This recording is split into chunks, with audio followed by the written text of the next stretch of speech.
Vamos a leer desde el 1. Romanos 5, versículos 1 a 9.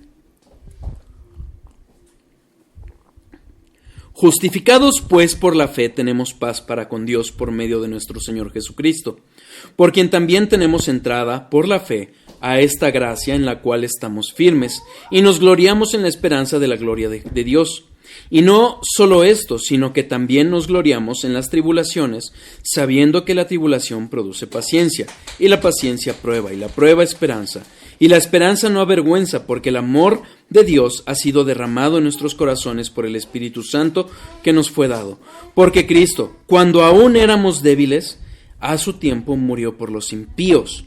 Ciertamente, apenas morirá alguno por un justo. Con todo, pudiera ser que alguno osara morir por el bueno. Mas Dios muestra su amor para con nosotros en que, siendo aún pecadores, Cristo murió por nosotros. Pues mucho más, estando ya justificados en su sangre, por él seremos salvos de la ira.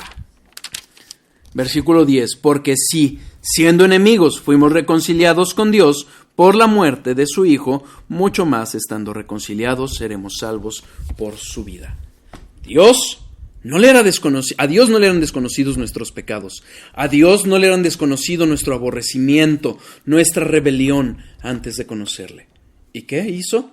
Mandó a su Hijo a morir por nosotros. Sabiendo lo peor que hay en nosotros, mandó a su Hijo a morir por nosotros. Y eso debe generar consuelo. En la perplejidad de lo que Dios enfrentó, veamos esto. Job 23, capítulo 10. Job 23, capítulo 10.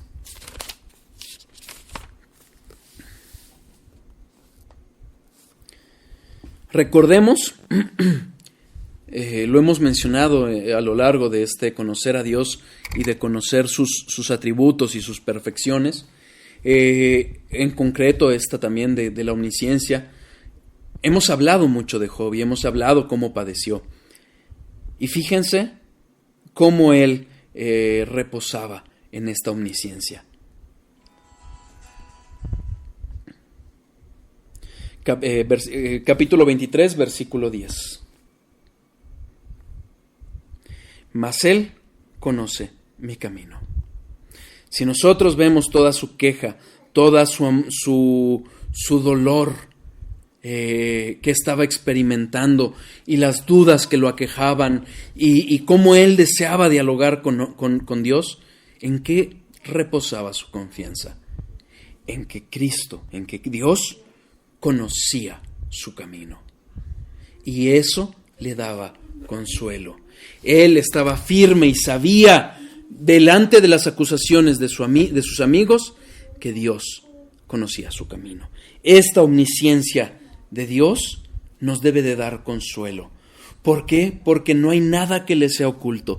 Y si sabemos y estamos tranquilos de conciencia, que creemos en Él, que hay un verdadero arrepentimiento, que si bien no nos lleva a una vida perfecta, pero sí a un anhelo sincero, honesto, de buscar una santidad, hemos de saber que Dios murió por nosotros y nada, absolutamente nada de lo que estamos pasando le es desconocido. Todo aquello que hay malo en nosotros, que todavía Dios está trabajando, Dios lo conoce y ama a sus hijos. Y es importante entenderlo, a sus hijos. Porque si no te has arrepentido, si no has creído en Cristo como tu única esperanza para salvación, lo que debes de tener no es consuelo, es terror y temblor. Otro aspecto que nos debe de generar, además del consuelo, es la confianza. Confianza en que Dios lo sabe todo. Cristo sabía que Pedro lo traicionaría. Espero que me dé tiempo de tratarlo, porque es una preciosa reflexión acerca de la omnisciencia de Dios. Vamos a Mateo 26, capítulo 30 a 35. Mateo capítulo 26, versículos 30 a 35. Mateo capítulo 26, versículos 30 a 35. Cristo acaba de instituir la Santa Cena, está a punto de partir, está a punto de ser entregado a los enemigos para su pasión, para ser castigado por nuestros pecados. ¿Y qué sucede? Ha venido anunciándoles la muerte que iba a sufrir a sus discípulos y se las vuelve a reiterar. Y cuando hubieron cantado el himno y salieron al monte de los olivos, entonces Jesús les dijo: todos vosotros os escandalizaréis de mí esta noche, porque escrito está: heriré al pastor y las ovejas del rebaño serán dispersadas. Pero después que haya resucitado, iré delante de vosotros a Galilea. Respondiendo Pedro le dijo: aunque todos se escandalicen de ti, yo nunca me escandalizaré. Jesús le dijo: de cierto te digo que esta noche, antes que el gallo cante, me negarás 3 veces. Pedro le dijo: aunque me sea necesario morir contigo, no te negaré. Y todos los discípulos dijeron lo mismo. ¿Qué pasaba? Cristo, sabiendo que venía el momento en que sus ovejas, sus discípulos, serían dispersados, porque después de ver las grandes maravillas que había hecho el Hijo de Dios, iba a rendirse ante los hombres para satisfacer la justicia del Padre. Ante esa realidad, todos sus discípulos oirían. Pedro lo seguiría de lejos y Pedro lo negaría. Juan también era el único de los discípulos que se quedó junto a la cruz, junto con las mujeres que seguían a Cristo. Pero Pedro, el más aventado, el más valeroso de todos, el que se aventó al agua para caminar sobre ella, igualmente aquí impetuosamente decía: no, Señor, aunque todos ellos te dejen, yo no te dejaré. ¿Y qué le dice Cristo? De cierto te digo, esta noche, antes que cante el gallo, me negarás 3 veces. ¿Quién era quien estaba diciendo estas palabras? Dios mismo. Dios sabía que esta afirmación sería realidad. Amén, amén. Antes de que el gallo cante, me negarás 3 veces. ¿Se acuerdan cómo lo hemos hablado en otros estudios acerca de solo Cristo puede hablar de esta forma? De cierto te digo. ¿Por qué? Porque es Dios. Y es Dios hablando y está diciendo justo lo que iba a acontecer. Cristo sabía que iba a acontecer esto. Veamos cómo Pedro lo termina traicionando. Versículos 66 a 75.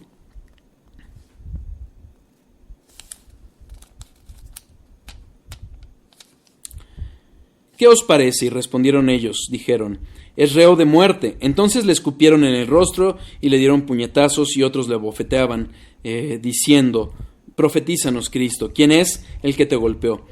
Aquí está Cristo ante el concilio. Pedro estaba de lejos, fíjense, versículo 69. Pedro estaba sentado fuera en el patio, y se le acercó una criada diciendo: tú también estabas con Jesús el Galileo. Mas él negó delante de todos, diciendo: no sé lo que dices. Saliendo él a la puerta, le vio otra y le dijo a los que estaban allí: también éste estaba con Jesús el Nazareno. Pero él negó otra vez con juramento: no conozco al hombre. Un poco después, acercándose los que por allí estaban, dijeron a Pedro: verdaderamente también tú eres de ellos, porque aún tu manera de hablar te descubre. Entonces él comenzó a maldecir y a jurar: no conozco al hombre, y enseguida cantó el gallo. Entonces Pedro se acordó de las palabras de Jesús que le había dicho: antes que cante el gallo me negarás 3 veces. Saliendo afuera, lloró amargamente. ¿Qué sucede?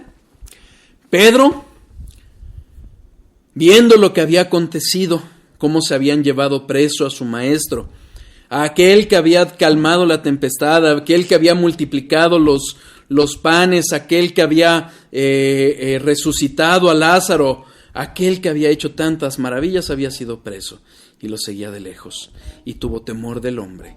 ¿Y qué pasó? Lo negó 3 veces. Aún juró y negó conocer a Cristo.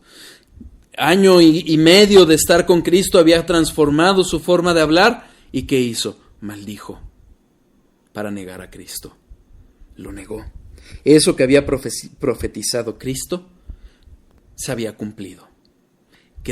Pedro, ese valeroso que había negado, que traicionaría a su maestro, lo traiciona. ¿Qué es lo que sucede? ¿Por qué traigo a colación esta traición o esta negación de Cristo en relación con la omnisciencia de Dios? Vamos a ver, si Dios quiere, en el siguiente estudio, cómo Cristo restaura a Pedro. Por lo pronto les dejo a reflexión estos pasajes en los que Cristo niega a Cristo, en que Pedro niega a Cristo, habiendo sido profetizado, habiendo sido muy valeroso, y vamos a ver, si Dios quiere, en el siguiente estudio, cómo Cristo lo restaura ya resucitado. Y tiene que ver justo con esto que estamos hablando, de cómo Dios nos conoce y aún a pesar de lo malos y malvados que somos y aún las intenciones pecaminosas que están en nuestros corazones, nos ama. ¿Vale? ¿No hubo dudas, mi amor? No. ¿No? Ok. Vale, entonces, hermanos, voy a detener las grabaciones y oramos para despedirnos. Espero que sea de bendición, espero que esto sirva. Que Dios los bendiga y seguimos en contacto.